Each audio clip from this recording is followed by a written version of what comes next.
welcome everyone to another adventure on Riding Through the Unknown. I'm your host, Michael, and tonight's guest, I think you all are going to have a lot of fun with. She is an amazing person with, and I don't mean person to make it sound like less than, but it's when you hear her background, you'll understand. And so she has a lot to share with us, and so I'm going to stop rambling and fumbling my words over this guest, and I'm going to turn it over to my amazing guest, the one, the only, experience extraordinaire, Madam Fiera. Hello, everyone. I'm Madam Fiera.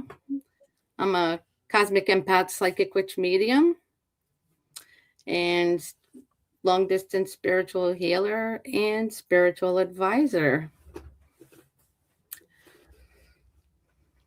Very cool. And so, how did all of this start for you? Like, what was your awakening moment like?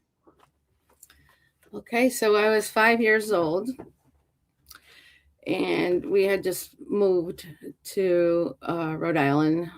It was my 5th birthday. It was a day right after it. I was watching this show called Sigmund and the Sea Monsters. That's really dating myself. I was so focused on it. There was a character there played by Rip Taylor, the comedian. Mm-hmm. And I was just sitting there watching intently. All of a sudden, I see this face. Rip Taylor's character actually just came out of the television screen and came right up to me. And then it just kind of turned into this being, a light being, who now is my Andromedan mentor named Madar. And I did not speak any English whatsoever. I spoke Portuguese and French fluently. And so it was just weird because I was understanding everything he said and we were speaking telepathically. I didn't know I could do that. But the minute that he came to me is what woke me up back to who I was, the Andromedan Grays hybrid. A lot of information started flooding to me, and it's just crazy. Because I was only 5, and I'm just like sitting there, and just like it was like he was my long lost friend. It's like we picked up where we left off, kind of thing, and it's great, a lot of overwhelming feelings, but I didn't flinch. I did not blink an eye. I just listened to everything he had to say. And he was telling me all about my spiritual talents and what my mission is, my purpose, and stuff like that. So I'm curious, and I feel like I would be miffed if I didn't ask this. At 5 years old, finding out your mission is to be like an ambassador, how do you process that, and what does that do to you? How did I process it? I just took it all in, and it's like, okay, I'm ready. I'm just like, I was guided by my spirit guides. I think my whole life, since I was born, it all started in Canada. And my parents would just leave me there. There were no laws that you couldn't leave your kids alone or anything. They went to work, and I was left in a playpen. And the woman from upstairs said that she used to come down and look in on me and see how I was doing. And then we'd go back upstairs, and I'd be there for hours. I'm like, really? You find this stuff out when you're older. And so my guides were always like watching over me. But during that time, the Greys were around. A lot more UFO sightings in the 1950s, 1960s. I do remember the spacecraft I went on. And they took me, and I remember screaming. It was a traumatic experience for me.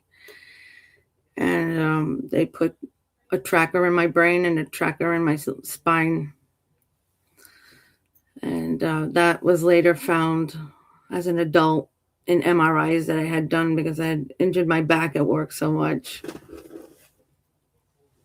So is it still in you, or did they remove Yeah. it? No, no, they never removed it.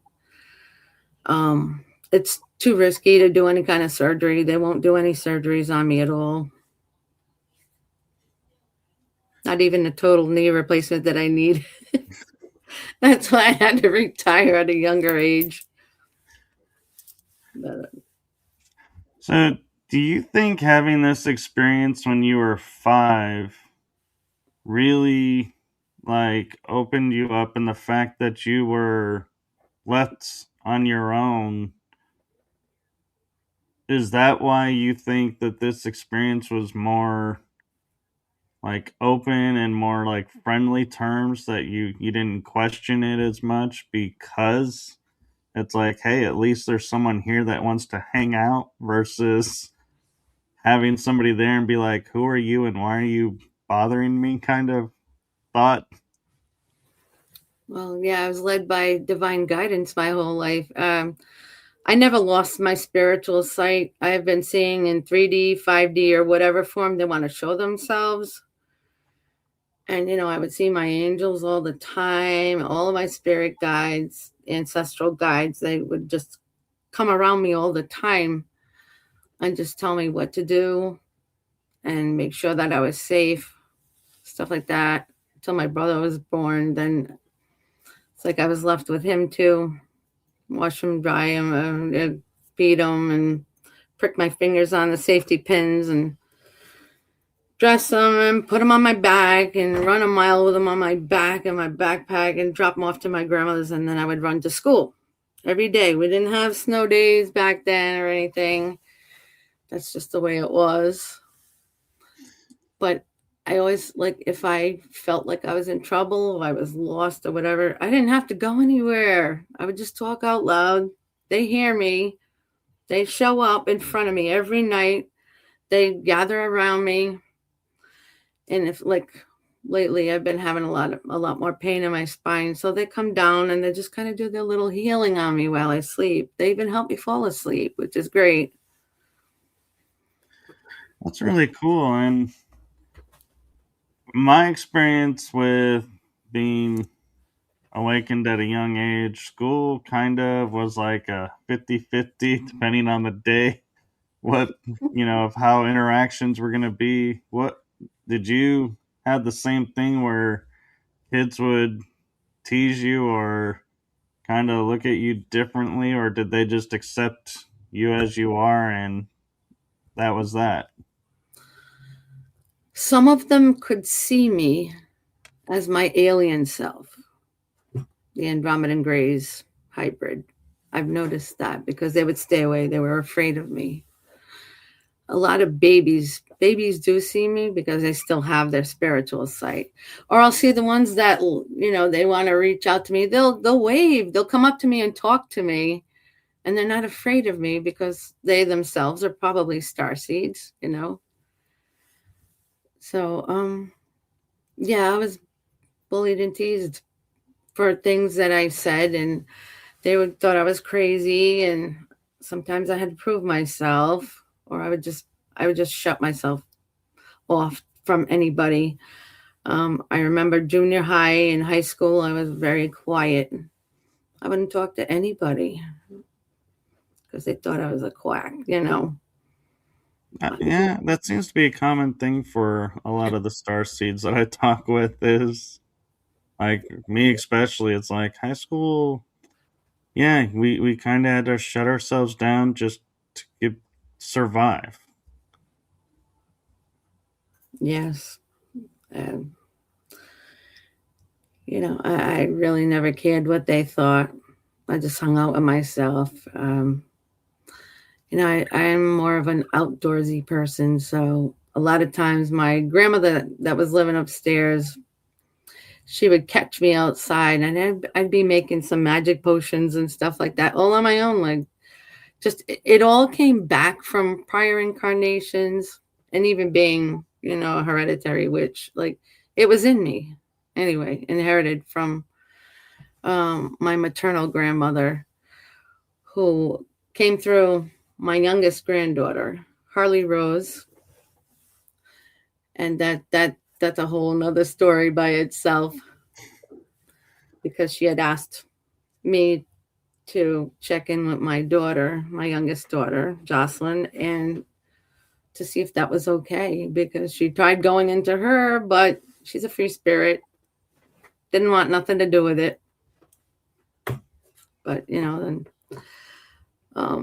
so 3 months before Harley Rose was born, she appeared to me along with Madar. They came together and they told me, first of all, you need to combine the two of us.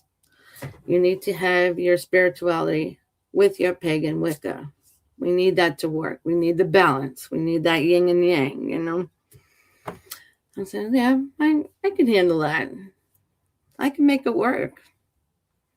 Because normally when I'm teaching people or training people in pagan Wicca or whatever, I'll get some people that were former Catholics or they're Presbyterian or some other religion, where I just kind of conform it all, change it so that I can relate more to them. And I don't push religion, but I work with it, because I've always had an interest in different religions. I like to see how the human collective is in those particular situations, or their education. Once in a while you'll have this one woman just stopped at our house like a couple days ago, and my granddaughter's looking at me like, why are they here in front of our house? I don't know them. Do you know? I don't know them. They came right up to me with their paper, like Jesus loves you kind of stuff. I'm like, no, thank you. I'm pagan Wiccan. Have you read the Bible?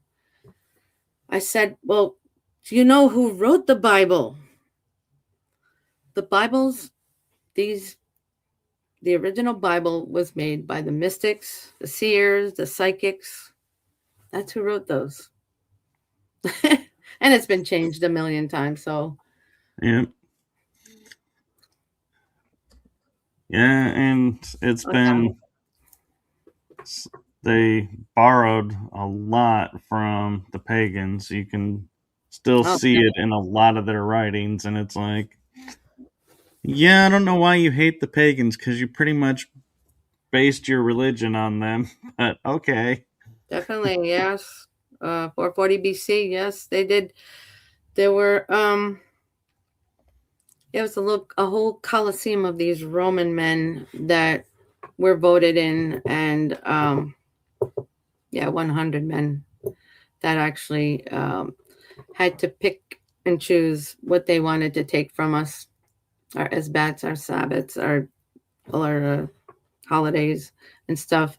They've taken the rituals of ringing the bell and the incense and all that stuff, and the singing, of course, chanting. I mean, they just changed the names. So, oh yeah, and I was talking about Harley Rose that 3 months before, but like sometimes I get sidetracked. So when my daughter was in the labor room, and my grandmother popped up again, and she's like, ask Jocelyn if she's ready for this. Is she ready for me to come into the baby? And then I asked my daughter, and she said yes. So all of a sudden, the doctor comes running in, and the nurses, I don't know if they saw something on monitors out in the hallway or whatever. And then the doctor says, all right, Jocelyn, you ready for this baby? And she says, yes, let's do it. And then he put his hand out, and the baby already had her head out. So it took her like about 2 pushes, and she got her right out. Wow. And like we were all excited and crying and everything. And when I held that baby, I was in the labor room with her. She grabbed onto my crystals. She grabbed onto them, letting me know she's confirming and validating it is her. It's really my grandmother. You know what I mean? And every single time, like they were living here for a little bit. And every time I held her or watched her, whatever, again, she'd grab on just to let me know, hey, I'm still here. I'm not going anywhere, which is great. And if you talk to her today, at 2 years old, she has a little Portuguese accent to her. She'll say, she reminds me of my mother with broken English, that you pick it up on me kind of thing. It's the cutest little thing. She's super, super advanced. I knew that she would be. She was a pagan gypsy witch, and she had a PhD. She was a doctor. She traveled around different countries, and she gave away all her kids to family and friends. And like, I had a hell of a time trying to find them, the family, because I didn't have the right last names, surnames, whatever. So it's like I keep digging, because my mother, I don't know, she didn't want me to have that connection. And my mother and I were disconnected, sort of like, but we would watch out for each other, give each other like a care package or whatever kind of thing. But, she never said she loved me or anything like that, but would express those feelings with my kids or grandkids. It was a different time. I think it was just because she was raised that way without the love. She was pulled out of school at 9 years old and put into the fields to work. And she was raised by her godmother from birth. So I didn't really get to know her godmother or anything. I met my grandmother one time. She wanted me, she always wanted to connect with me. She wanted me to know who she was. So when I met her, I just looked at her and she looked at me, and we smiled because we could read each other's energy. I knew who she was. I knew all about her, and she knew all about me. She knew I was gifted. And every time she tried to get close to me, my mother wouldn't allow that. She would step in. Later, after my mom passed away, going on 13 years this year, well, back then, right after the funeral, it's like I was going through her paperwork, her box of letters and things, and I found the picture from my grandmother. And on the back in Portuguese writing, it says that this is a remembrance of me. I wanted you to know who I was, kind of thing. I'm like, well, funny you should say that, because I've always known who you were, what you were about. Yeah. It's just crazy, the different things that happen to us along. You would think, even growing up as a child, I always thought that everybody else had the same gifts as I did, that, we were all very magical. But, the more I talked to the kids, and I was like a tomboy for a while, and they liked hanging out, and they would teach me to speak English and stuff like that. And oh, yeah, those were the good old days. I actually, I had a very a soprano voice, and when I sang, I was in the chorus at 5 years old, and I got to sing at Rhode Island College. I had to do a solo by myself on My Country 'Tis of Thee, which was pretty cool. It Yeah. didn't bother me then to be in front of an audience for some reason. I don't know, it must be the Leo in me. Um, yeah, I don't know. Things just change so fast. Time is going by way too fast. In a blink of an eye, here it is. It's like almost Friday again. It's like, where did this week go? Like, I was I know. that busy? Like, I'm home. I'm not even working, and the time is just flying by. And then I start to think back, this is it. This is what Madar was talking about all along. This is the pinnacle point of your life. So things have to speed up a little bit faster, all this stuff going on with the UFOs, the UAPs, the reptilians. I had to battle them a couple times, and it's not easy. It really isn't. After 50 years, I had gotten this an Andromedan golden shield given to me by my Andromedan family. And so I make sure that it's on me when I lay down to go to sleep. It's, spiritual, obviously. Right. But I picture myself as fully having it on And that energy of white light, you always have to protect yourself. I do have crystals around in the rooms and stuff, and just for extra protection. I mean, whatever beings pop up, they will try to attack. People like me, psychic mediums especially, they like to go after them. They know how to push your buttons. They know how to make you freak out, and they'll just take advantage of that, especially when you try to trance. Right. Right. So I have a curious question around Madar, and that is, you talk about him being a mentor and that he's always been around and guiding you. Is he soul family? Like, is he related through your Andromedan blood or Yes. energy? Okay. Well, he's told me at about 4 million years ago. This is my last mission, and I've been around that long. Many, many, many incarnations, timelines, etc., etc. I was supposedly his wife. And so we've always had that love connection, so he's always been around. Okay. By the time I passed over, like I've done past life teachings in the past with some of my I had a coven back in the day in my 20s. So we've done a lot of that kind of work too, and the shadow work, and I helped them with different things. But I started to remember when you're spiritually awakening, though, at that, at a very young age, it seems like you keep getting the flashbacks, like especially with a remote. I'm a remote viewer as well. Being clairvoyant, clairaudient, clairsentient, all of that, and so that does help too. I mean, you could do a lot of things with remote viewing, but a lot of times I'll just be laying there when I can't fall asleep. I start seeing the different images of me. I remember being a male for 5 times. And pieces of that pop up too. And sometimes even when I'm doing those, making those AI videos through Meta, sometimes it'll make me a man again. It'll give me the glimpses of what I was, who I was. It's the weirdest thing.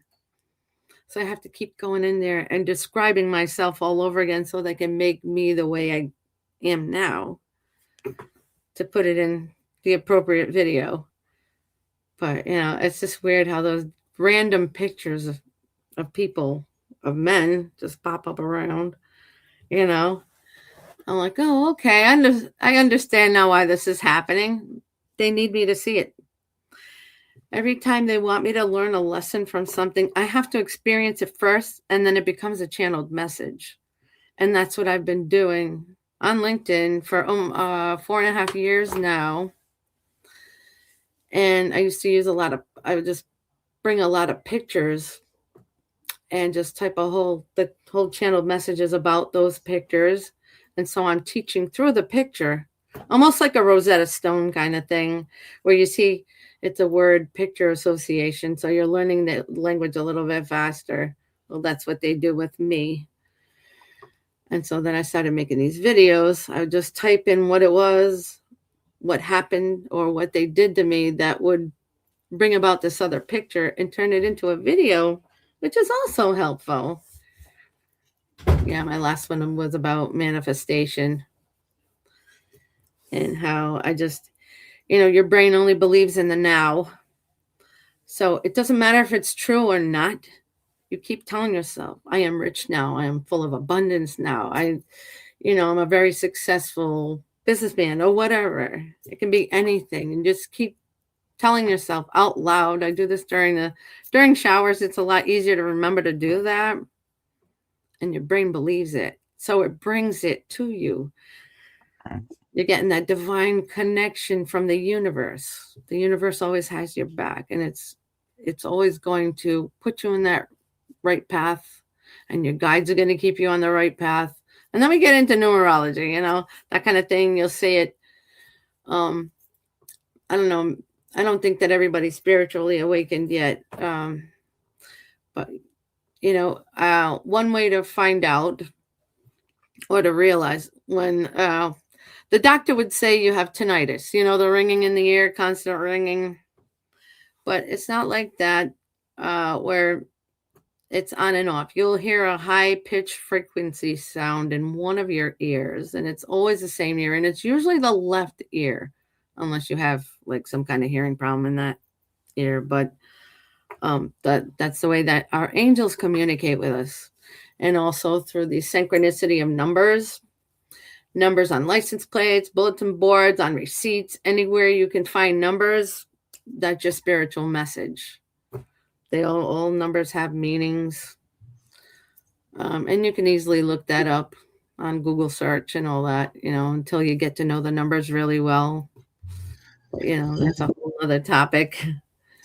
It's interesting you talk about the tone because yesterday there was like 2 or 3 times during the day I would hear this tone in one ear, and I would look because I have 2 dogs living with me, and they would not be acting like they're hearing anything or not responding at all. But I'm like, I'm hearing this tone and try and figure out where it's coming from because I'm like, it's not a like beep beep. I mean, it was a long tone for like a minute or two, and I was like, how are you guys not hearing this? And why are you not reacting to this? It's like I'm hearing this, and you supposedly have better hearing than I do. Yep. But you can know it's your angels trying to communicate with you. And what's good to do is have a notebook nearby or a dream journal, whatever you keep, and just write down the exact time that you hear it. That's your spiritual message right there. Those numbers. I never thought about that. Mm-hmm. I always thought it was trying to get my attention, and so then I would say, "Now you have my attention," and I'd be like, "Well, what's the message?" and just wait to hear it. Because they deal strictly with numbers, they can't show it to you any other way. It would be your other guides that would pop in with maybe images in your head if you're able to see them at all. Some kids never lose their spiritual sight. And I say, yeah, if you don't use it, you do lose it. After 10 years old, that's what it seems like, with all the kids that I've spoken to, and my kids and family and all. So, yeah, they're always trying to get a hold of your attention somehow. So they might pop up. You might be seeing these cars with these plates, and they'll still say the same numbers in front of you. You'll see 555 a million times a day, or 111, kind of thing. Well, the fives pop up a lot because that's like a lot of grandeur, kind of like transformations, all this greatness coming to you, all these wonderful opportunities, and a lot of changes in your life. That'll pop up a lot. When you see all the ones, a lot of people talk about the 1111, which is, the twin flames. But it also has to do with opportunities, new careers, new jobs, new home, new travel, anything new, exciting news, leadership, they have very specific meanings to each number. That's really cool. And I know we talked about this a little bit ago, and it was in the middle of a story, so I didn't want to interrupt the story. But what was it like battling the reptilians? It was.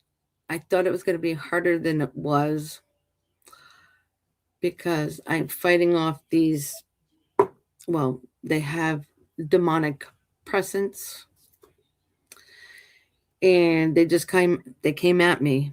And at one point, let's see, back in 2018, I was having an EEG EKG done to see if I had paroxysmal AFib. And so I was hooked up to I have all these wires on my head, and I had a little box that kept track of my heart and everything. And I believe that's the first time I really battled them. I was actually, this office was where my bedroom was, and they had a lot of cameras on me. They were watching for that, any other like seizures or whatever. So I had to wear it for 3 days. On the third day, I was attacked. So there were these 5 dark demonic presence, and I did tend to see the reptilian features. And one of them said to me, "This is the day you're going to die. You're going to die right now, today."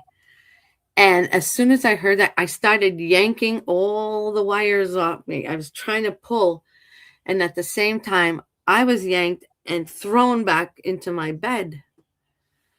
So my spirit team, it was my mother mostly, and my spirit team were around, and they just pulled me out and they disappeared. And I woke up, and it was so weird. I don't know how to explain this, because it's like somebody snapped their fingers. I was still in the same room. I didn't go anywhere. And like, I'm looking at myself, I'm pushing the button on the little monitor, a little machine thing on me. And I was just letting them know that something happened, and I didn't know what was going on. But when they resulted that, it went onto a DVD, which I'm still trying to get my hands on. Mind you, we're in 2026. I asked my neurologist for this. And he said it showed up as 5 full-blown seizures. That's what it showed up as. I was having grand mal seizures. Meanwhile, I know what was really happening. I was being attacked. And if it weren't for my spirit team and Madar, oh my God, I don't know where I'd be today. Probably not talking to you. Everybody, that's freaky, but it's stuff like that. And they tried again to get to me, probably earlier this year. Yeah, it was in January. And they just kind of, the closer they got to me, the stronger I was. So they kind of started backing off. It's been about 4 times now that the Greys have come through the house again, since like middle of last year. They come through a lot, and every time they do, I put my hand up and I say no, because I'm not ready for this. I don't want it to happen again. I start thinking back to when I was traumatized as a baby, and I just say no. But at one point, there were the little ones that came. There were 3. And when I did stop them, then I started getting a rush of information. It's like, those were your kids. I had miscarriages, and at one they took them.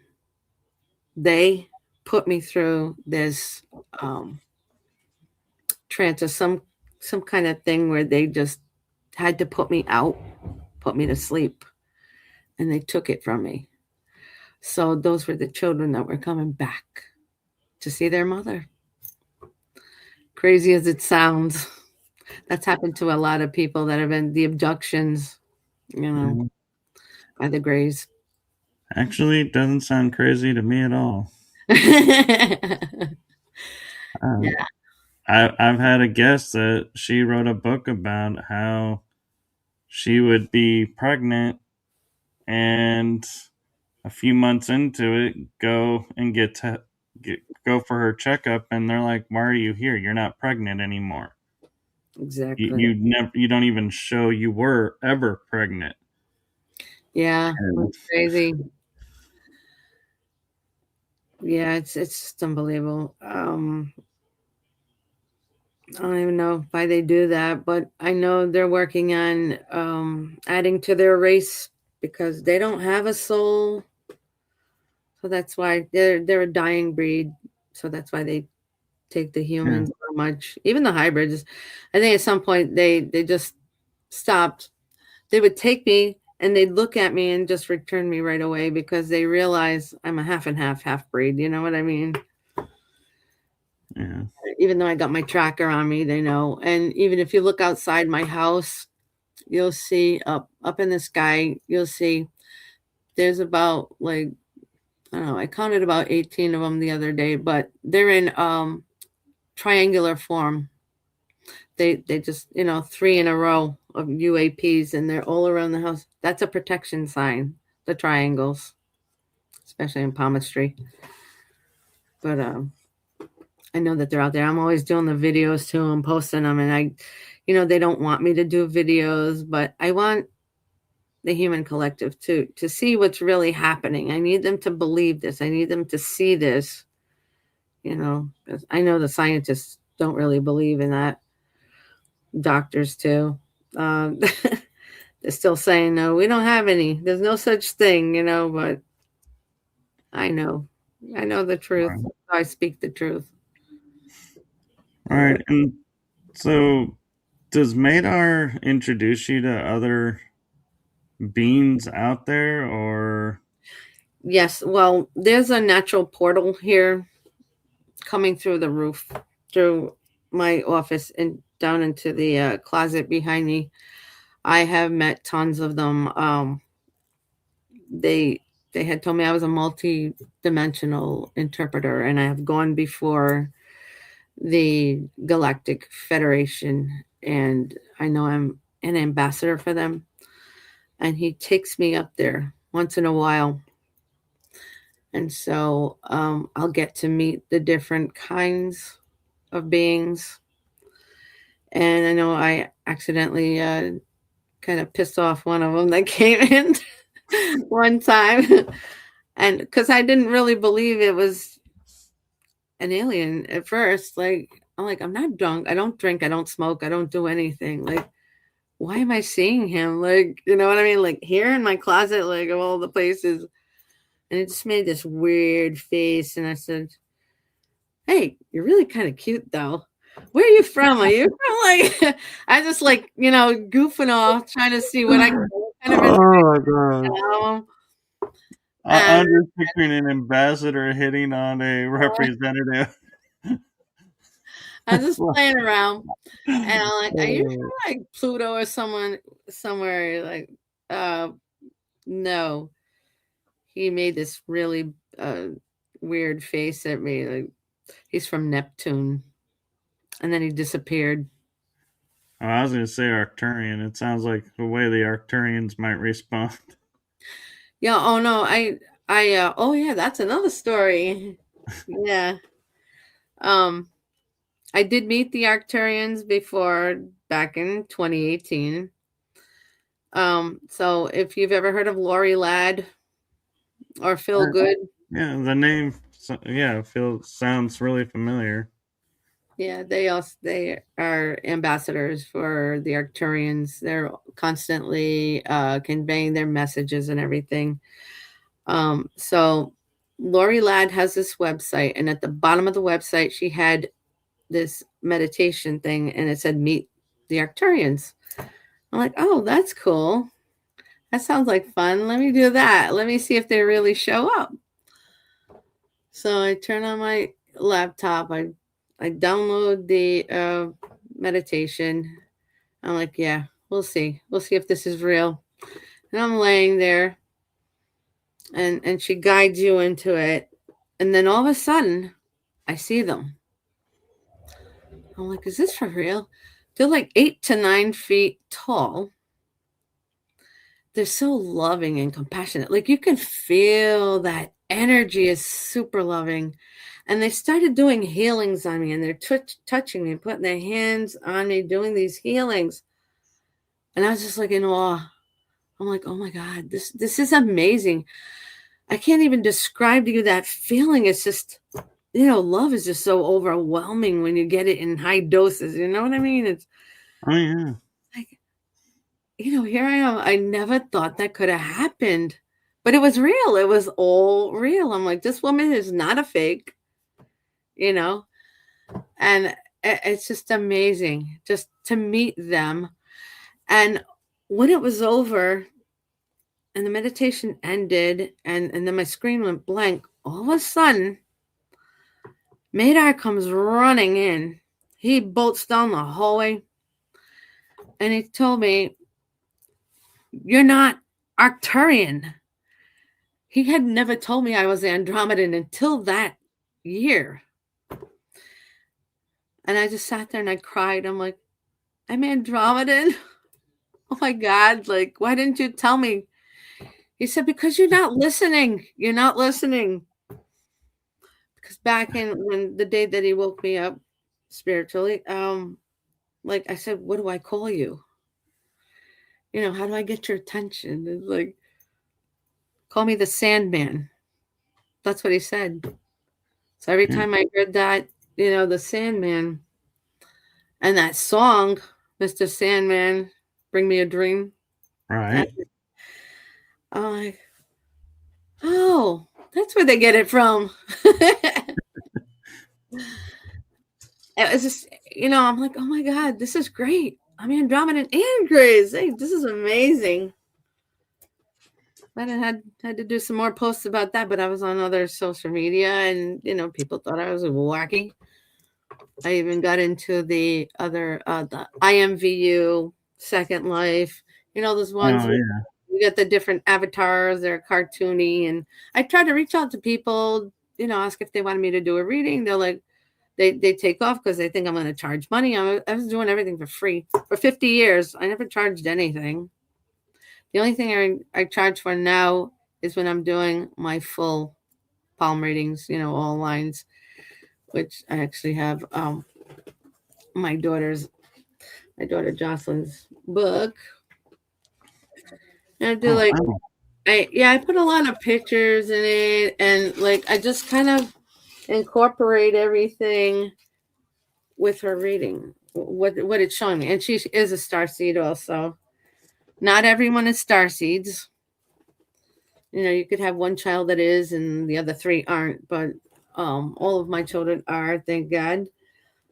Same thing with Aubrey, her older daughter, it's like I put a lot of, they're all very special. I always ask my clients what colors they like, what the themes they like. I get a lot of requests for fairies and things like that, anything magical. Um, I yeah. find it interesting, because I learned tarot when I was a teenager and I was able to get it. And I learned some other healing modalities at the same time. And when it came to palm reading, I took a course in it, and about the only thing I could remember is, yeah, if you have an M on your hand, that means this. But other than that, it was like I have no idea what these lines mean. It just I could not take to it, and I was like, I always thought that was interesting that palm reading was like the only seemed modality that I could not grasp. Well, it is kind of hard. It takes about 8 years to master. I've been doing it since I was 5 years old, and I still don't call myself a master in anything because we're constantly always learning. No two lines are alike, like snowflakes, and situations change everything. Like you'll have like your dominant hand is what you were born with, it's your destiny. And the passive hand, the opposite hand, obviously, are all the changes that you've made in your life. So I can see that stuff, especially, when you get into spiritual markings and and the starseed markings too. They're all very um, individualized. So what was I going to say about that? They do Well, show up. They show up in your palms. They show up on your body. yeah, I do find it interesting. It's like the M on my right hand, I had to subtract two lines to see the M. It actually looks like two triangles touching each other, and I'm like, oh, if you remove these lines, yeah, there's the M. And I'm Right. like, so I got an M on both hands, but I never thought about what those two triangles mean in the middle of my hand. Right. And I'd have to look at it again to see, because you could be a very gifted person yourself.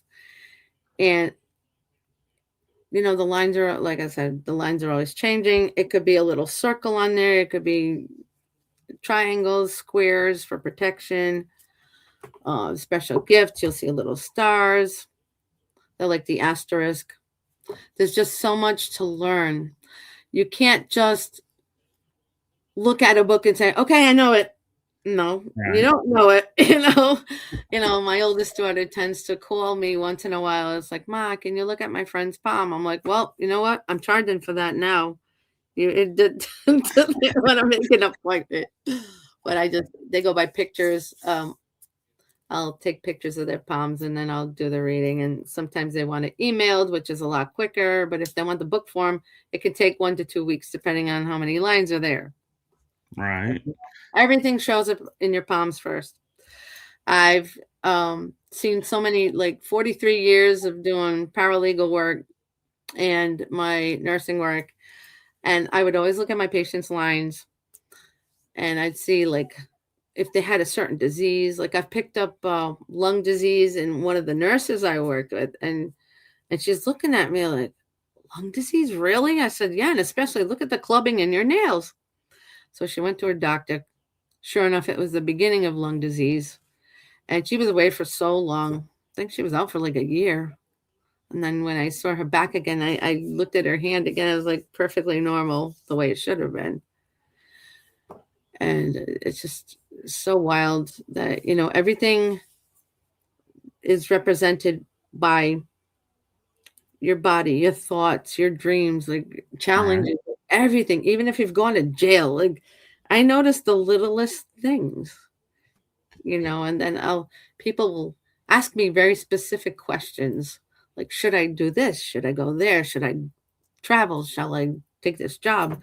I'm like, well, let me look at your hands. I can answer you that way, or I can just tell you psychically what I see, kind of thing. I love scrying. That's like my favorite thing too. Like, I have crystal ball. I do uh, Mirror. leaves, and I can scry with the mirror, water, ink, fire. Done a lot of different things. Yeah. The one thing about scrying is pretty cool that children all seem to do it because you look up at the sky, you're looking at the clouds, and they look like something. They look like a face or animal or whatever. That's all scrying. That's been around for thousands and thousands of years. I never thought of it that way. Yeah, same thing with palm readings. Uh, it's been around for about 4,000. Well, yeah, over 3,000 years. The Hindu Indians, people would come to see specific people. They didn't have doctors around then. It's just these men. I guess there were psychic mediums too. Um, but they were spiritually talented. They knew how to read the lines on the hands, and people would go there to see, hey, what can I do? How can I get better? How can I heal from this? So they'd either do the spiritual healings on them, or they would give them different tinctures or scrubs or whatever to do, or soaps that they made back then. But that's how it all started, really, just looking into hands. I'll have some people that are very, very Catholic, Christian, and they won't let me look at their hand.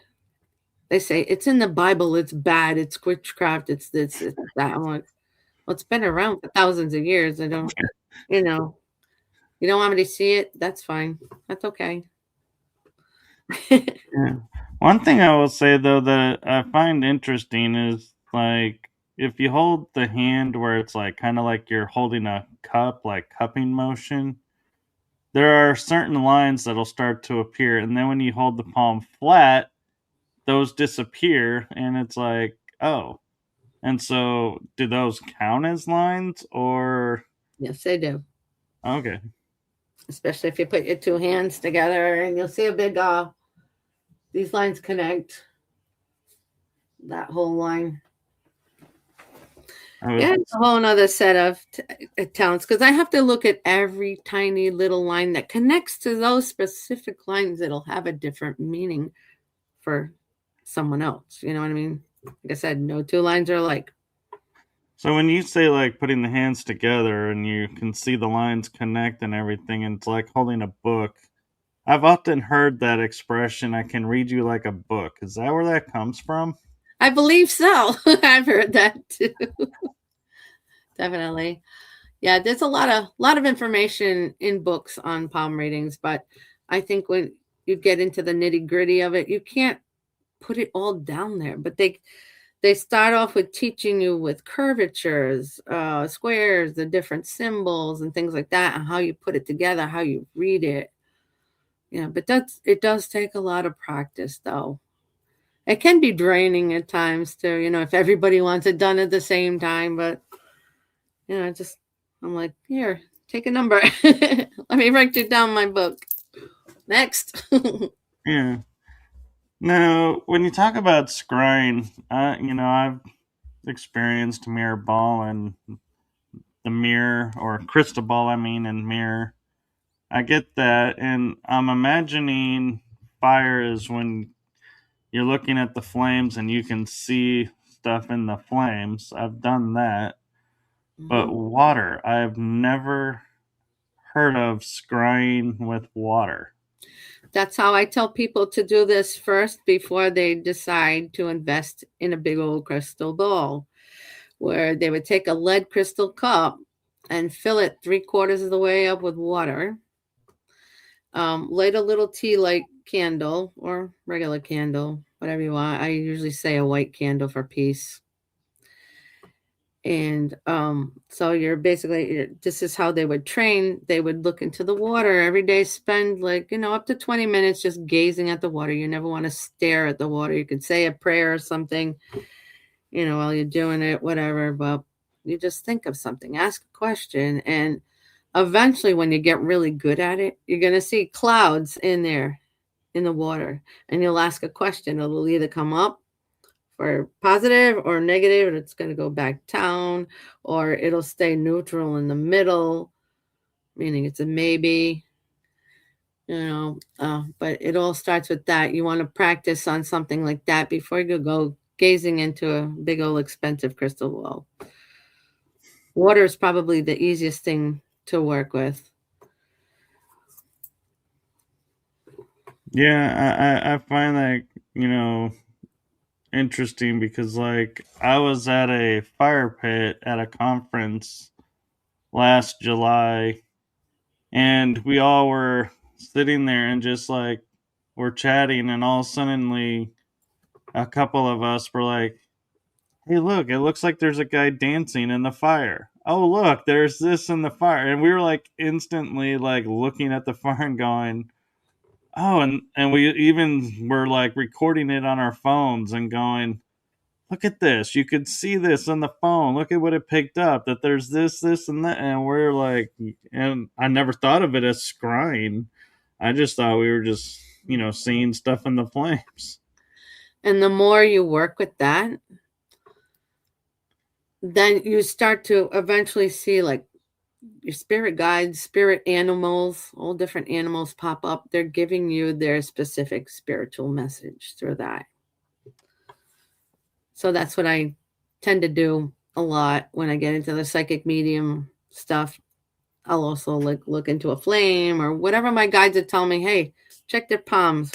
Look at the water. Look at the mirror. Do this, do that. They're constantly in my ear telling me what to do and what to say. We are all vessels. Right. We're born that way. We're born to hear and see and do. But a lot of people just shut everything off. And the other method that I've had somebody on and they kind of talked about, but I still have a hard time wrapping my head around is reading the tea leaves, because it's like I've heard the process where you put a little bit of water in and you put the leaves in and then you You make the drink and tea. you You don't flip have to and drink it. and how the leaves lay is a message, and I'm like, it's a clump. What? Just what? It's like that's all I see is a clump here and a clump there. Okay. But it's the process of it where you're turning the cup 3 times around, and you're making sure that the water is seeped out, down to just a tiny bit left. They can either drink it or not drink it. A lot of times, I used to do it with the law firm I was at back in the day, Chandler Beals, and just it was one Halloween night, which we call Samhain in my pagan Halloween, and I made tea for everybody, and we just kind of went around, and they would sit there talking about whatever case popped up, or whatever their wish was, or what they wanted to know, and then I'd just go around and read it. But as you know, it was fun, because those images do pop up, and that's another thing you'd have to practice with too. Learn the images. There are so many of them. At some point, there's just too many to try to remember. So you have to find a way for your brain to process it just by gazing at it, and maybe write down what you saw, and then try to figure out what it was trying to tell you. Right. Everything takes practice.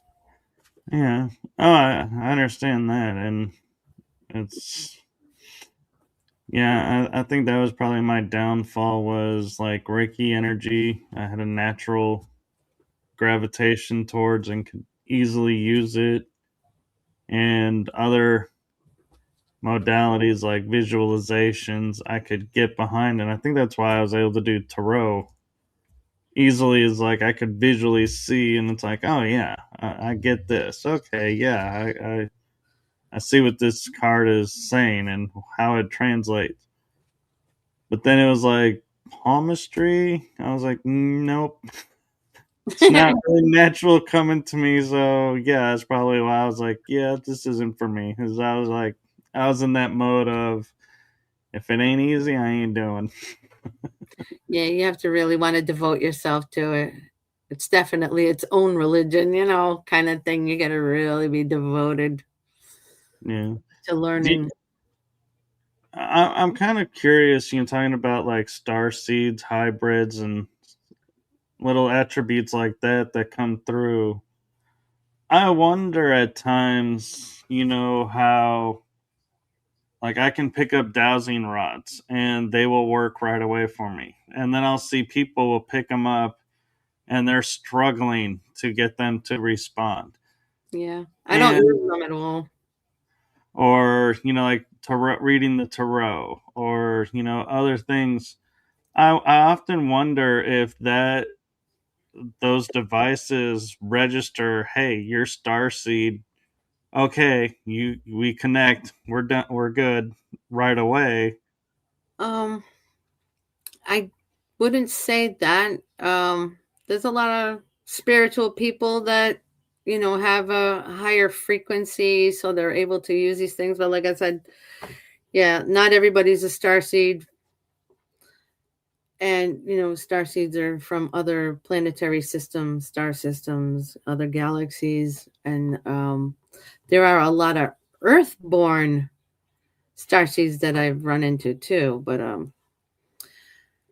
the Andromedans, there's only 1% of us here on Earth, and we just keep coming back. But like I said, this is my last mission. So whatever I do now in this lifetime, it has to count.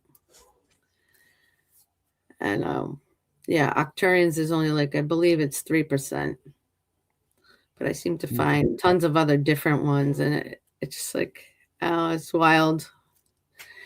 These are people that definitely stick out. When you see them, their energy gives off that starseed image. Just the way they handle themselves, the way they talk to people. Just, yeah, I could tell you other stories, but I'd be going on forever about them. There's too many different breeds. No, yeah, no, I get that. And I was just curious if it was like something in the energy that they easily use certain devices just because of the energy versus. having that doubt. It's like something in you overrides that doubt. Definitely, it's your vibration. Definitely your vibration. What I've noticed is people that smoke, drink, that have bad habits, they have very low vibrational frequencies. They can't make anything work. That dowsing rod would not work for them at all. I say it's Yeah. definitely the vibration. You have to be at the highest vibrational frequency.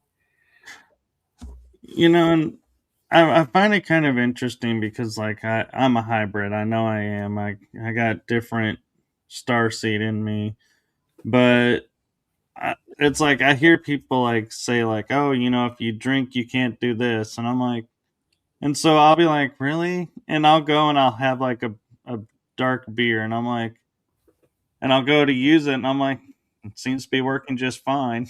And I'm like, You're okay. not a drunk. You're And not like you're not a drunk or anything. no, All right.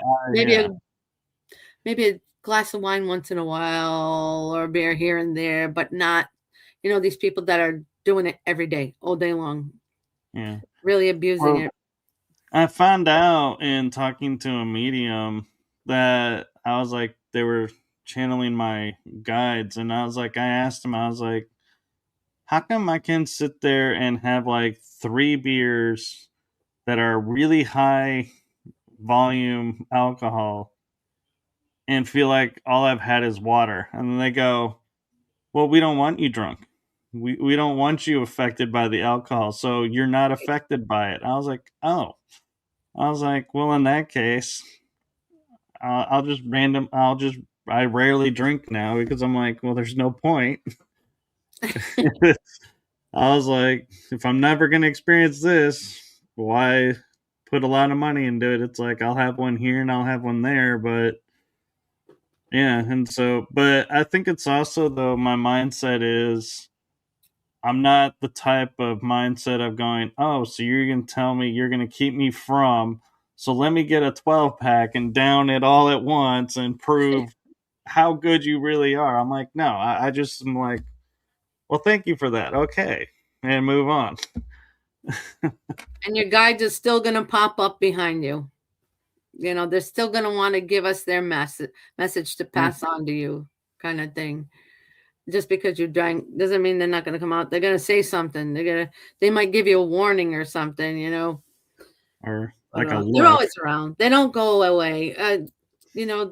That is heaven. It's heaven's just, you know, they say it's a planet, the planet of love. I've written a post about that before, but I say like Sylvia Brown used to say, yeah, it's heaven's only 3 feet high. And, as a psychic medium, you notice that it seems that they are about 3 feet high when you're looking at that spirit that comes through. They're always floating. Yeah. And so that's why they say that a lot. But definitely, if there's a problem, like even my husband actually had his hip surgery and he had physical therapy come in, and one of the woman that came in, she was just sitting there going over things, and then I just kind of mentioned, oh, excuse me for a second. I just wanted to mention your father has a message for you. And she sat there and she cried. And I was just telling her how proud he was of her for what she was doing and the degrees she's gotten and how she's helping people. And he saw that I could see him. That's why he did that. He brought it to my All right. attention. Just, get her attention, let her know. There's a lot of crazy things that have happened to me. Oh my God. Even I hate being interrupted when I'm doing something. I was outside mowing the lawn years ago, and that's one of my stress relievers. I like pushing the lawnmower. And my daughter's first love, one of my daughters, I have 3 daughters, 1 son, and it was her first love, and he popped up in front of me, and it's like, hey, I need to get Alyssa's attention. She's hearing me, but she's not listening, or she's listening, or she's not hearing me, kind of thing. Right. I'm just looking at him like, can't you see I'm mowing the lawn? I don't want to stop right now. Please, please, please. I need to talk to her. She needs to hear me. I'm like, really? Really? Right now? Right in the middle of all of this? Like, do you understand how this affects me emotionally? And like, I hate it, can't stand it. And then he just started telling me all these intimate things. And my jaw dropped. I'm like, are you kidding me? Okay. All right. All right. Since you're not You going to realize stop, you're talking to Mama Bear. You I sure you text want to my be daughter. going there? Yeah, I text my daughter. I told her everything that he said, and he's like, "Oh my God, really? He really wants to talk to me that bad?" I'm like, "Yeah, he knows that I can see him, so he had to come bug me while I was cutting the grass." So a couple days went by. She calls me, "Ma, I found the perfect way to connect with Ryan, and this is great. It works." I'm like, "Okay, what is it?" Pandora. I'm like, you're kidding. Pandora. I've never used Pandora for anything. I'm more of a Spotify girl. I love Spotify. But I'm like, yeah, how do you do that? I was like, well, I ask him a question and I turn it on. I'll ask him to respond to me. And he picks up a song. A song pops up. The lyrics pop up. And it's exactly what he's trying to tell me. I'm like, really? It's just like, yeah, all day long we talk like this. You know, I'll say, Ryan, okay, well, what else is going on? How are you doing out there? That kind of thing. Yeah. This music keeps popping up. These lyrics keep popping up. I'm like, yeah, all right, fine. Sure, whatever you say. All right, I gotta go. We'll talk later. And so there I am. I'm listening to heavy metal. That's the only thing I ever listen to most of the time, 99% of the time.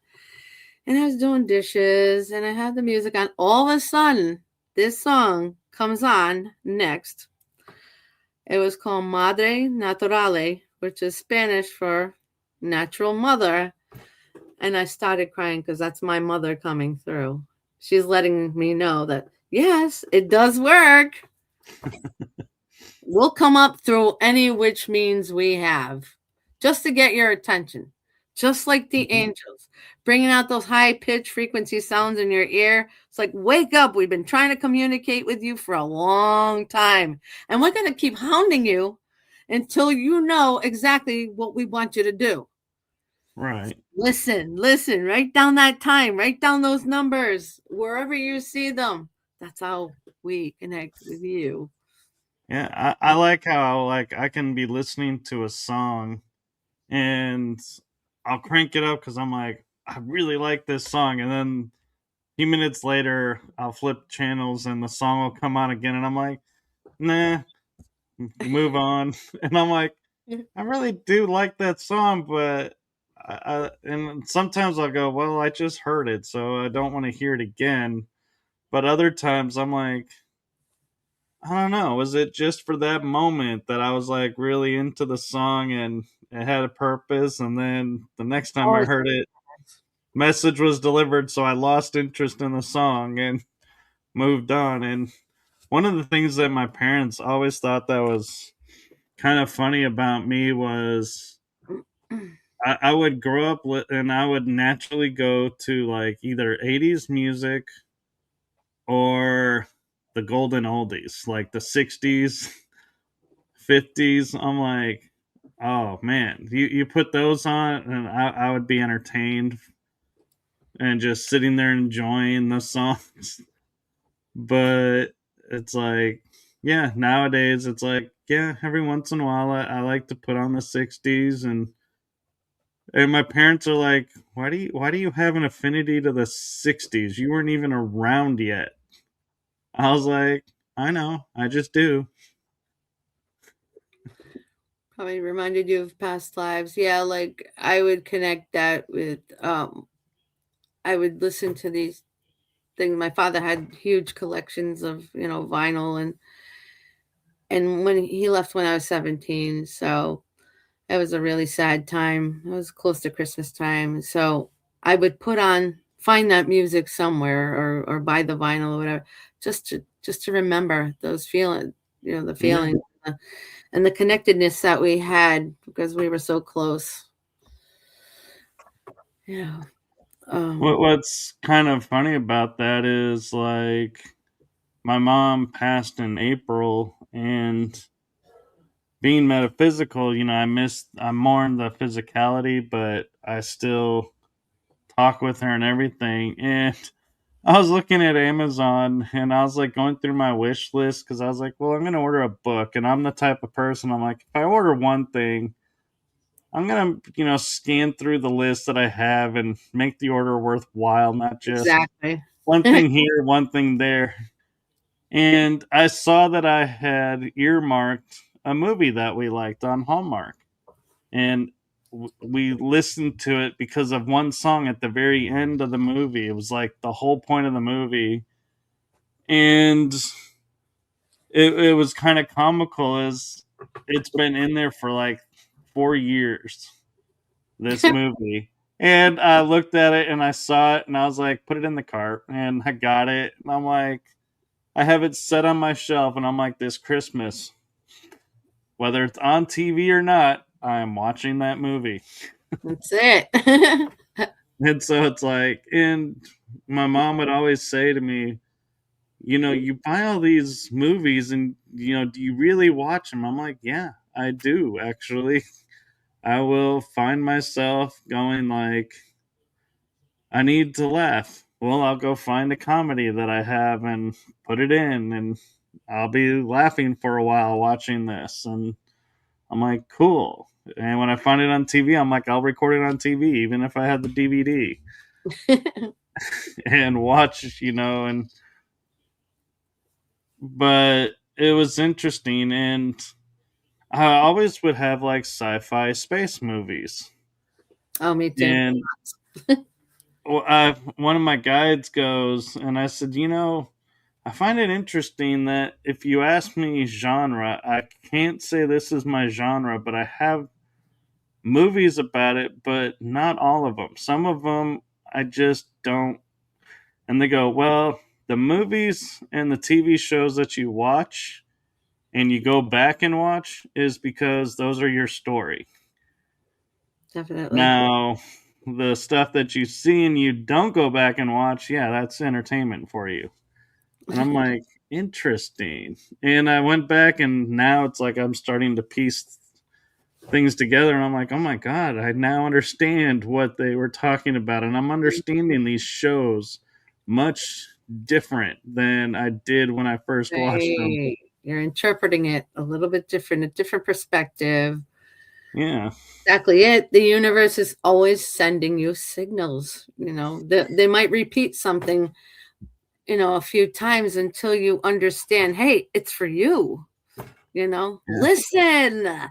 And and one of my favorites was I would watch this one sci-fi show in the 70s, and it was about this race of humans that were living in deep space, and there were 12 colonies, and all the colonies are kind of named after our zodiac. And I was like, I thought, okay, that's kind of cool.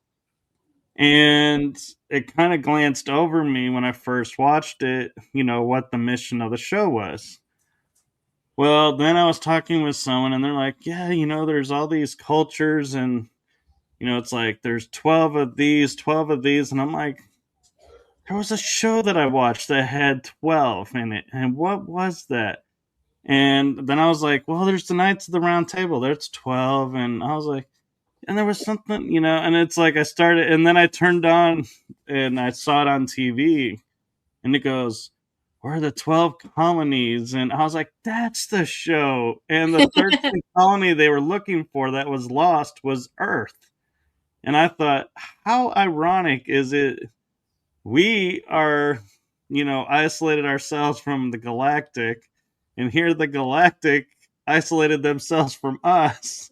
And they're like, now we got to find where, and they just happened to find on this trek going into deep space little clues that found their way to Earth. And I'm like, what are that had to be divinely guided because there is no way you could just say we're gonna head on this coordinate plane and we're gonna find Earth in like 100 years or so, but this is where it is. It's like, how would you even begin such a journey?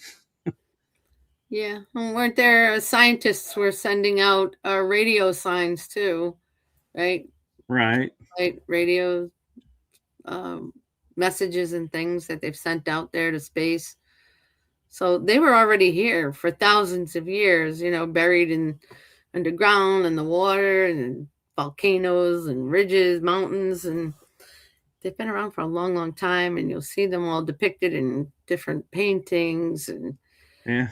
people have seen them, but they don't want to talk about it, and they Oh, won't even talk about the government.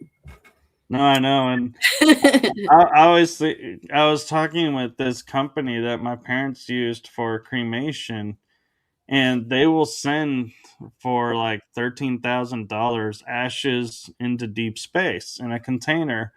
My And I friend, was laughing with the guy who's the director of the facility, and or one of them, and I said, it's I can't help but laugh right now and thinking if a UFO was to come towards Earth and a lot of people got cremated and were put into space and go, okay, um, pilot, we need to change course because there seems to be a lot of traffic on the highway towards the planet, and it's all these cremated people just floating by, be like, what they must think when they go, what are these small little containers that just seem to be aimlessly flying?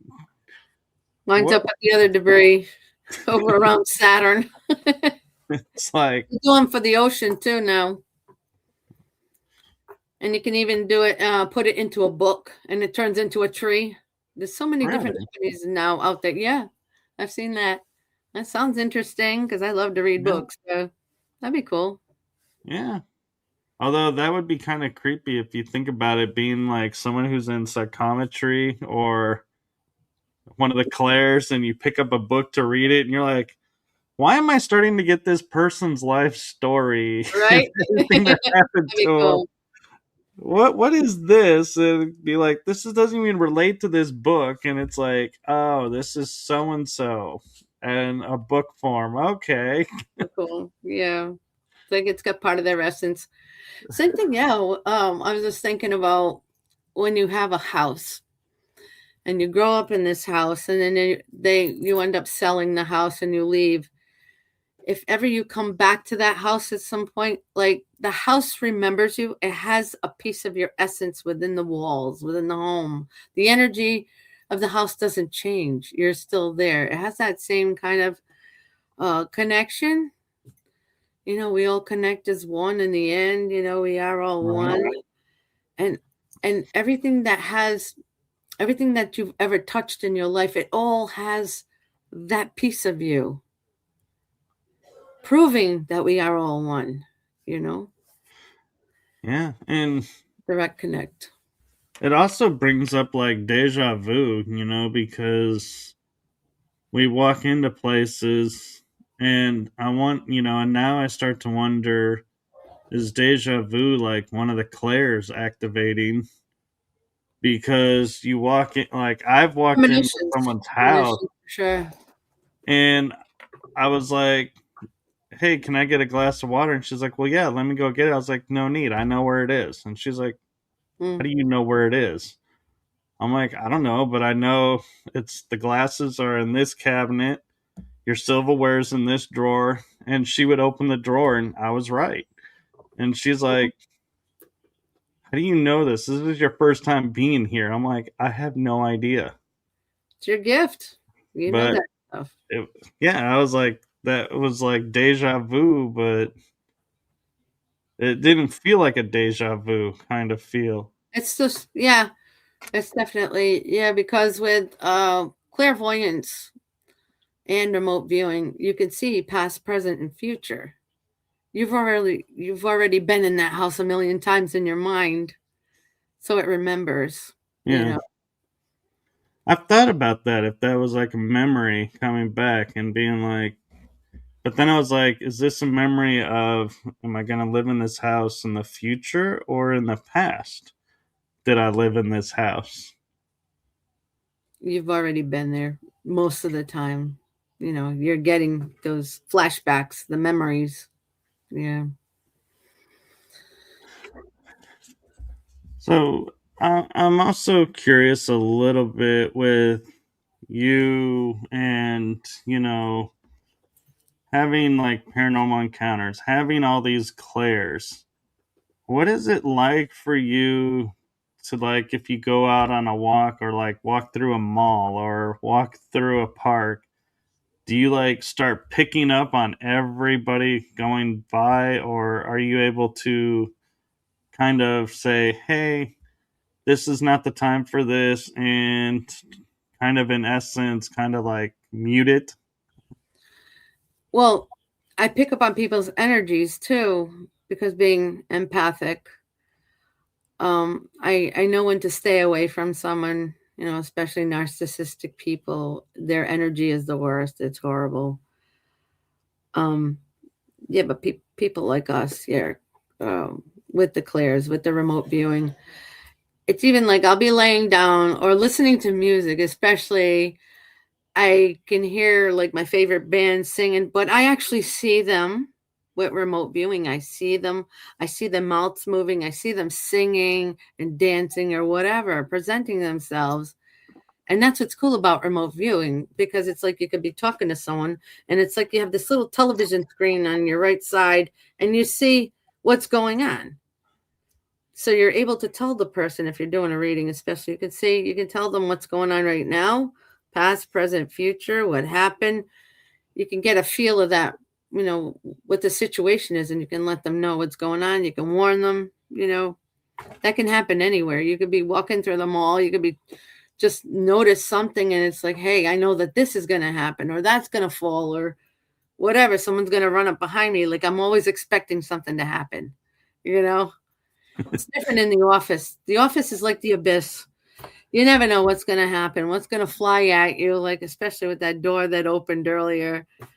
It just kind of let itself in, which I believe it was my mother, but she hasn't come tap me on the shoulder or anything. She was just checking in, make sure I'm okay, and then she'll go back out. That But was sweet of her.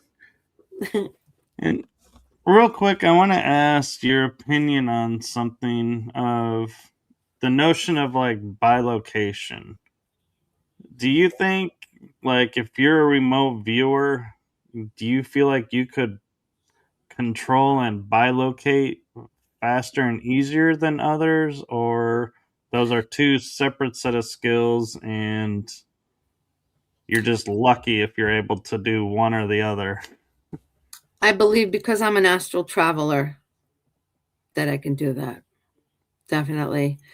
And lucid dreaming goes into that as well. Um, but when you naturally astral travel, you can go anywhere. You can put yourself in, we're on, we're multi-dimensional beings. You can be at two different places at the same time, which we are. We're on different paradigm, the paradigm shifts, these different levels of consciousness and different dimensions, and we all we're all there at different points or different versions of ourselves is what it seems like, Right.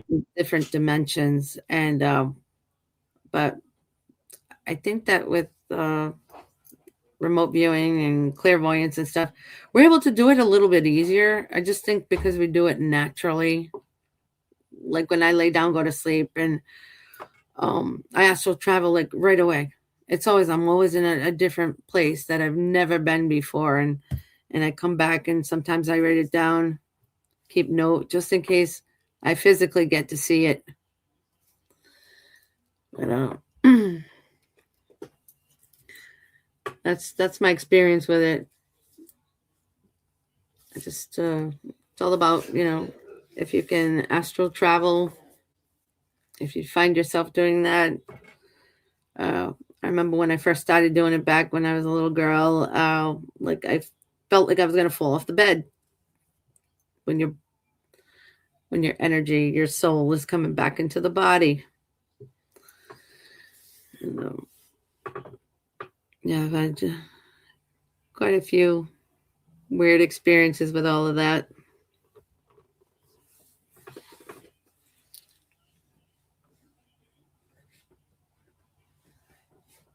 Does anybody have any other questions or anything or comments?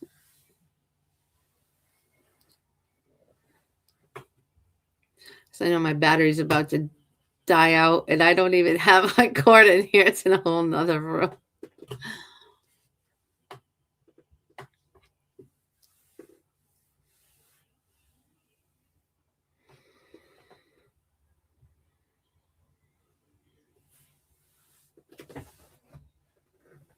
Okay, that was just totally bizarre. What happened?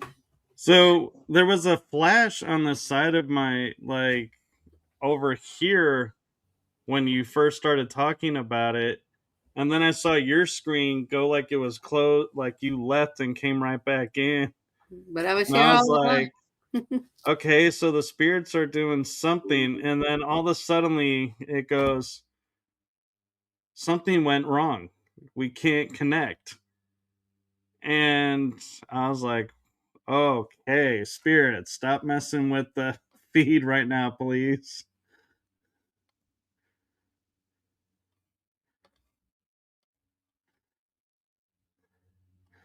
So, okay, seems like energies are having fun, and I apologize if anybody is commenting in the chat room. The comments have disappeared, and it's acting like I just came in and everything. And so,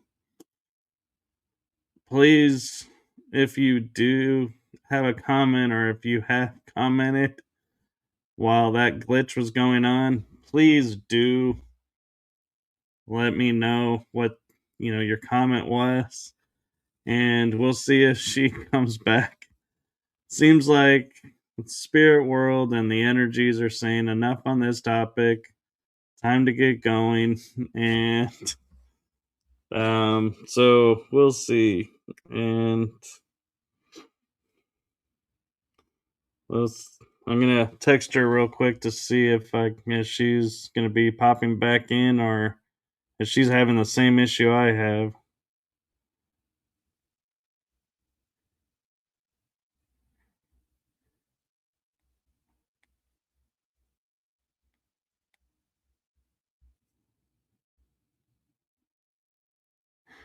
But so thank you all for watching this episode, staying with us, and I hope that you all enjoyed this conversation, and thank you so much for joining us on this Thursday evening episode.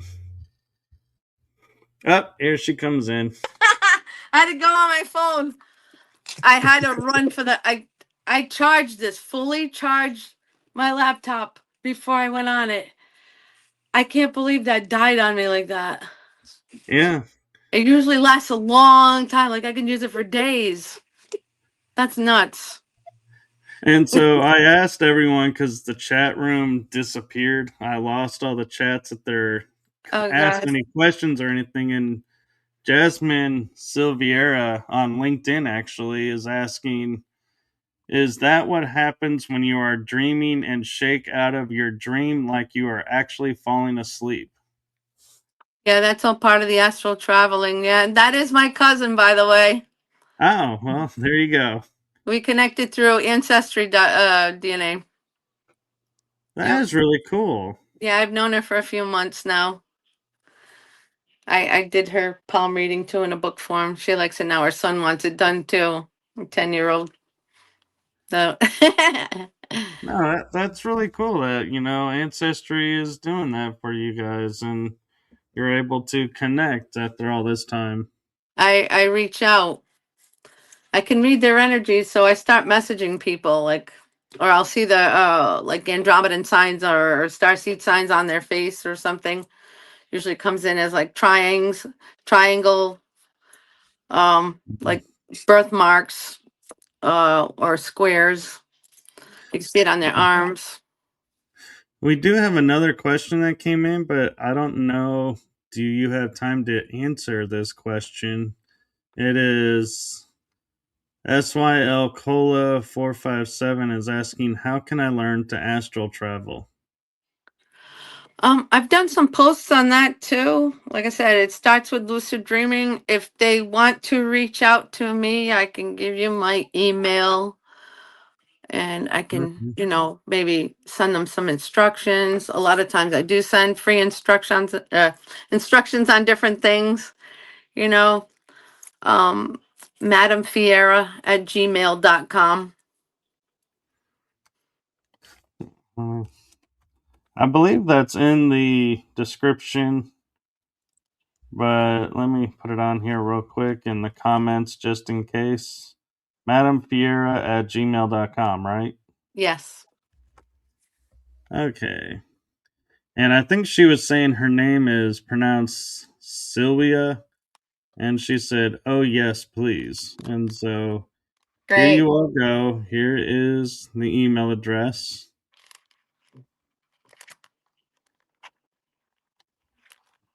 And let's see.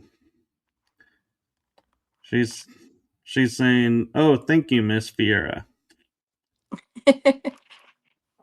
That's my spiritual name. I don't give out my government name until I know you really well, for You other know, reasons too, if sometimes if I, go off on a full disclosure kind of thing, I got to watch my back, you know what I mean? oh yeah. And what's funny about that is I have a friend that I know through her avatar name. And one day I was like on Facebook and I was like, "Oh, I thought I already friended this person because she has a name almost like another person that I know." And so I added it and I was like, "Hey, how's it going?" And she goes, and she actually messaged me and she goes, "How did you find this profile?" And I was like, "What are you talking about?" And she goes, "Oh, you don't know. This is my real profile. You know me in the avatar name, such and such." And I was like, "Oh Oh. my God. How did I stumble on your real page?" Yeah. And Must so, have, yeah. must have been your clairvoyant skills there. But yeah, but so I want to share a message with you because it seems like Spirit's starting to mess with the Oh, connection. So oh yeah. I want to make I want to make sure this gets to you because I was thinking earlier. I was like, as I was saying what was going on and waiting for you to see if you come back on or not. I was like, oh, how do I deliver this message to her now? Because she's not here to see it. But the message that I'd like to share with you is from my heart and the heart of my shows to you. Thank you for what you're doing for humanity. It's seen, Oh, thank you. felt, heard, and so appreciated. That's why I'm here. I'm trying to help everybody as much as I can. I do a lot of my work is for free and I'm retired now, so I have more time to devote myself 24/7. I do what I can. Every time I get a new channeled message, I'm right there on LinkedIn.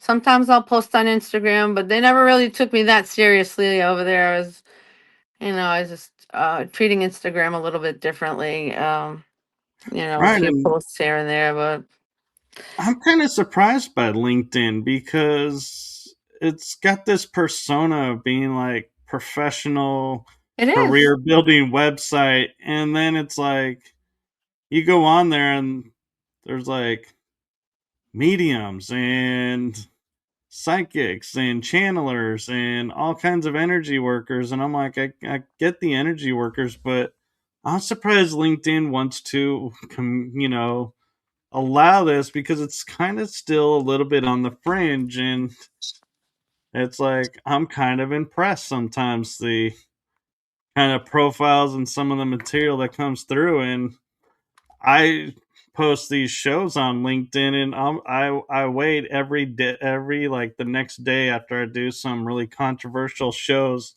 just waiting for LinkedIn to say, "Hey, you've broken our community standards with this Oh, episode. You're no longer allowed." But they always allow, and it's like kind of surprising to me. we're networking. That's what it Yeah. is. Oh, we're connecting more people also into LinkedIn. I know I'm constantly talking about it. I think it's the best thing ever, the best platform because they take us seriously. No, I There's so know, many and like-minded people here. yeah, because like Facebook, if I have to limit how I respond to people, because if I send out, like, if I come across 6 profiles and I'm like, yeah, I'd like to connect, you would think that's okay. It's a networking website, right? But if I find a seventh one and I'm like, oh, hey, I didn't see this one earlier. Yeah, I'd really like to have this on. No, you can't add this person because you've used this too much and it's keep you from abusing our system. And I'm like, what? And like the first week I was on Facebook, when I on my first profile, I got put in Facebook jail for sending too many friend requests. And I was like, Oh, isn't this kind of what you're about, is networking and making friends? And now I'm in jail because I was networking and trying to make friends. But yeah, yeah, it was a week where I couldn't send any requests or respond yeah, to people that was weird. because they were like, you abused the system. And I was like, I used your system. Or I you said wasn't too much. abusing it. Yeah, I was like, I didn't realize. And so now I get like restricted, like for sometimes 24 hours because I added too many people or too many comments. And yeah, I had to private message 2 people because I went to say thank you for them saying happy birthday to me. And Facebook took down my thank you comment to them and said, you're spamming these people. I'm Oh like, my how God. is saying thank you a spam? So yeah, I've learned to. It's like I may get 30 comments about something to a post, and I'll respond to like 10, and then the next day I'll go to the next 10, and the next day the next 10, and it's like, and if more come in, I'm like, okay, I can't respond to everybody because I don't want it to start getting called as spam because I'm responding to you all as soon as you message me. So, yeah. So, I didn't to be even realize. honest, I know I have a feeling though it's because this is my second profile that they're watching and they don't like when I'm posting, so they're trying to make it more difficult. Censorship, yeah. Yeah. They're like not outwardly doing it, they're like underhandedly doing it by going, well, he left because he just said it was too hard to use and we don't know why. It's like, oh no, I'm not giving you that satisfaction. I'm like, I will leave when you deactivate my profile. Sounds like me in TikTok when I got banned. You post the wrong thing. You can't post yourself working out like it's almost like a half dressed. Can't wear like a sports bra and like sweatpants. Like you can't have no skin showing. They ban you. Not anymore. But here on LinkedIn, it's all fine. Like TikTok, no, Oh they no, banned me. TikTok. I see videos Go all the ahead. time of women working out with or guys working out and they're in their little gym suits, Really? Hmm. and it's like it'll be like a small clip of one person and then it'll be another clip of another person and another clip of another person all in one video.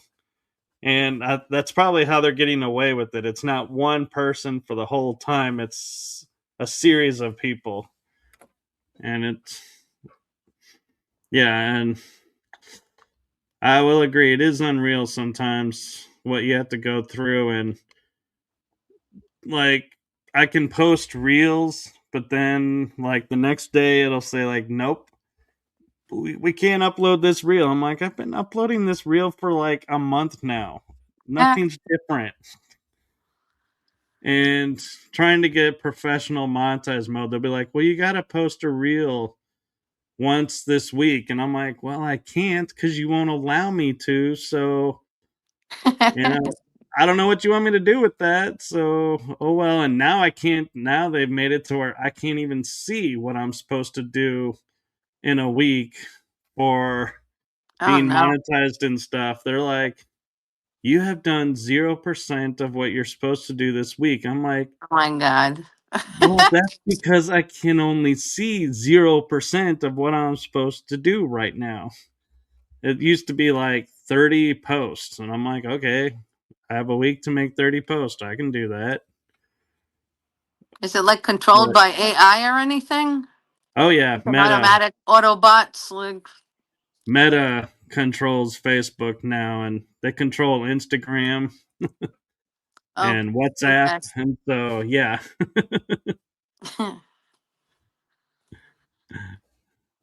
But yeah, and it actually drove me to make a website so that because I communicate mainly through Facebook for shows. And so my guests are mainly on Facebook. So I'm like, God, if my Facebook account goes down, it's like I go into a little panic mode because I'm like, nobody knows that the shows are still on or not. And so every once in a while, I'll post a comment that says, hey, here's my website, and if you're a guest and you want to see if the shows, are still going, check the website because I have the calendar of episodes.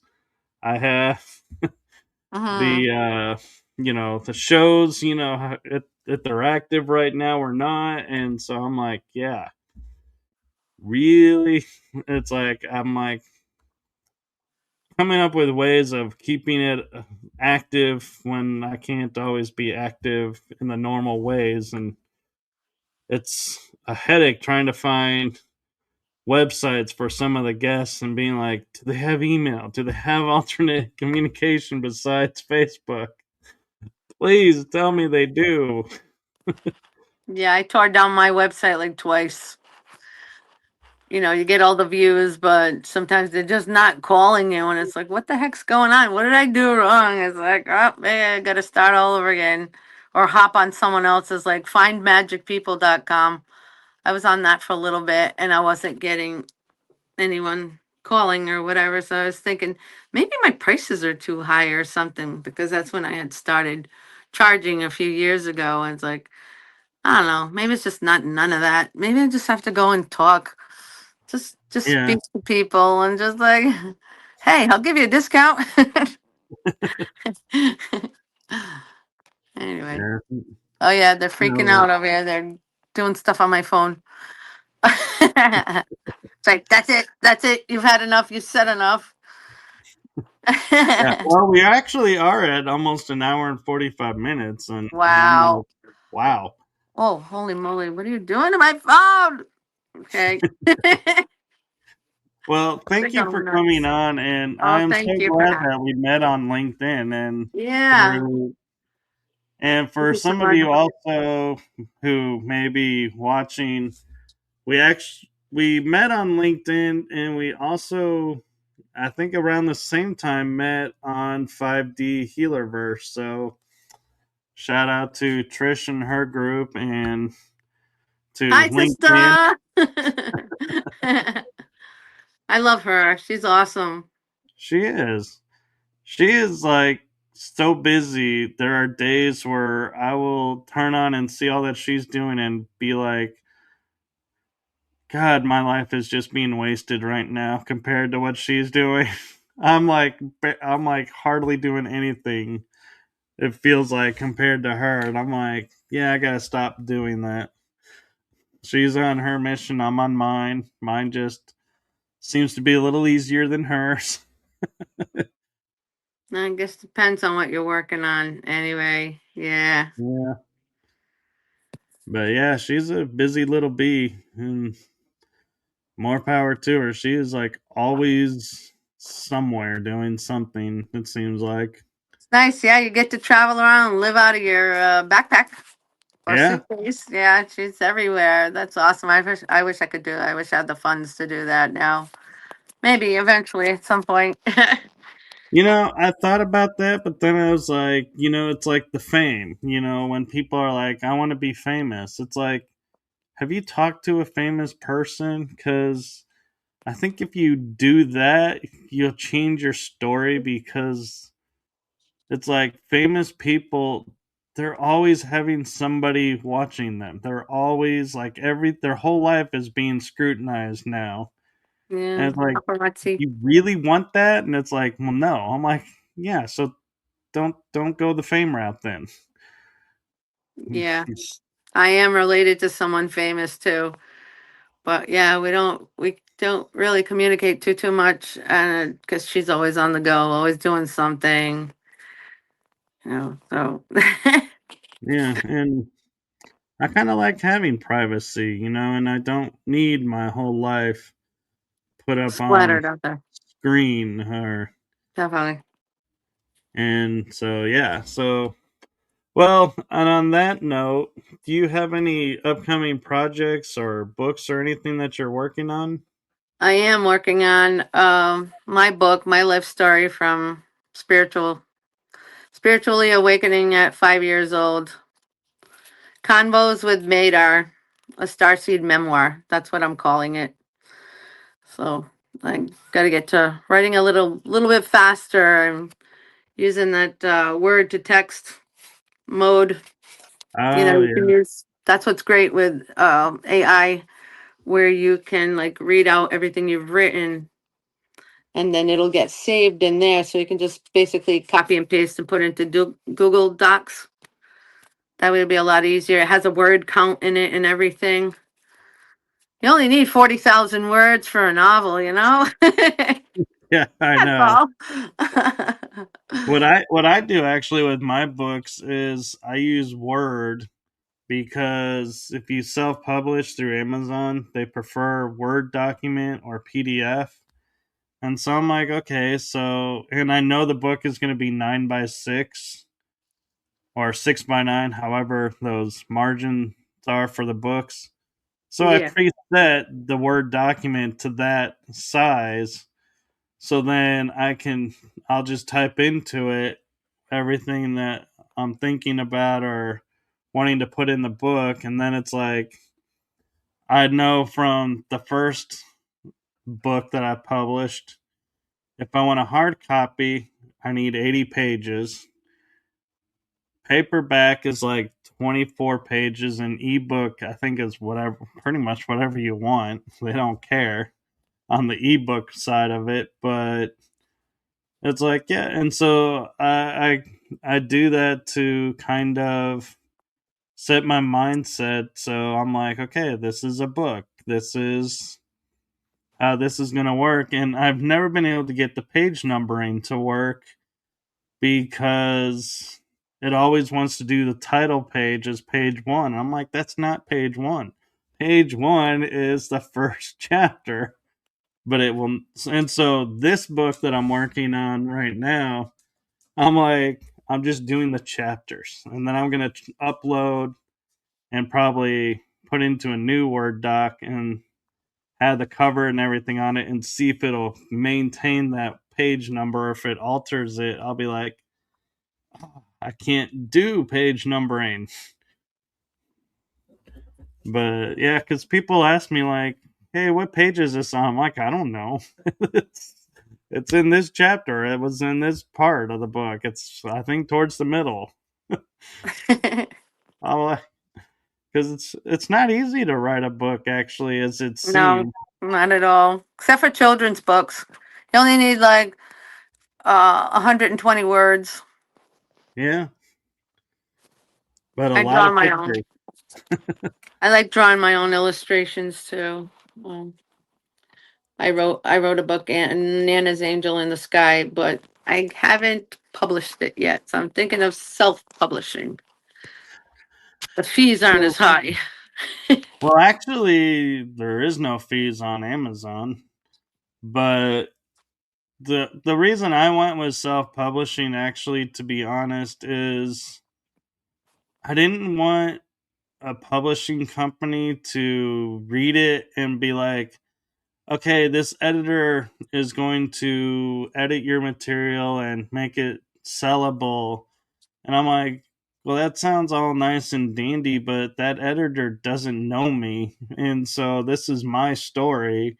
You could do it yourself. Yeah. So I was like, I'd rather do it myself and get it published than somebody who starts chopping up the book and taking out parts. And I'm like, no, that part has to stay in because that's the key to this entire part. That's right. That's And your energy put in there. You know yeah, what you want that book to reflect. That is a reflection of yourself, that yeah. you're sharing. And it just has to be. Uh, And I was blessed that I found a friend who edited my first four books, and she did the illustrations for them, and she knew me from watching shows, so she knew what I was talking about and what I was working around. So it's like, yeah, she wasn't tearing it up and like losing parts. It was more just making it sound more fluid. And then my mom did one of the books, and I was like, okay, yeah, that was cool. And she for sure would not chop up my story because she lived it too. And she was like, yep, gotta leave this in, gotta leave this in. yeah, because someday one of your books can become someone's survival manual. That's what I I plan know. to do with my book. I just want them to understand the different things that can come at you, that can happen. You're not expecting it.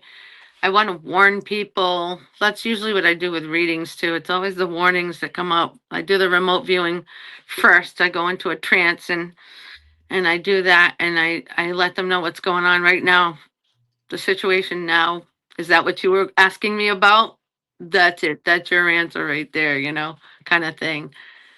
So, oh, Yeah.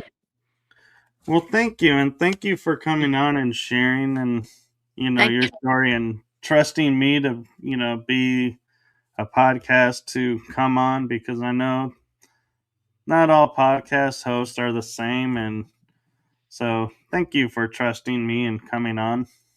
Thank you. It's been a pleasure. Lots of fun, Yeah, always. and Oh, we'll just have to send have me you back on. emails. I'll be here. We'll have to have you back on again. I'd love that. That'd be great. Well, and thank you to everyone in the chat room. And again, apologies if I missed someone's comment or question because of the glitch that we had. Not my fault, I promise. I didn't do it on purpose. No, they're just very playful in here in this room. Oh my God.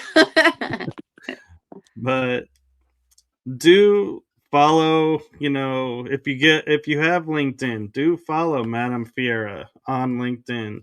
She does post a lot of great material on there. All And channeled messages. I'm on there as well with Yep. shows and promoting shows, and so that's mainly what I do on there. But do like, subscribe, and follow along with the shows, so because you never know, when we're going to be popping up again. And so, with that, I'm going to say goodnight to everyone. Have a wonderful week, and before I do that, I had to line up where the outro was because I was like, oh yeah, it's not set up like it was before because I had to reopen the program. So got it all set up now. So thank you, everyone. Thank you. Thank you. Peace, love, and light. Yes. Love you all. Blessed be. Good night, everyone. Night.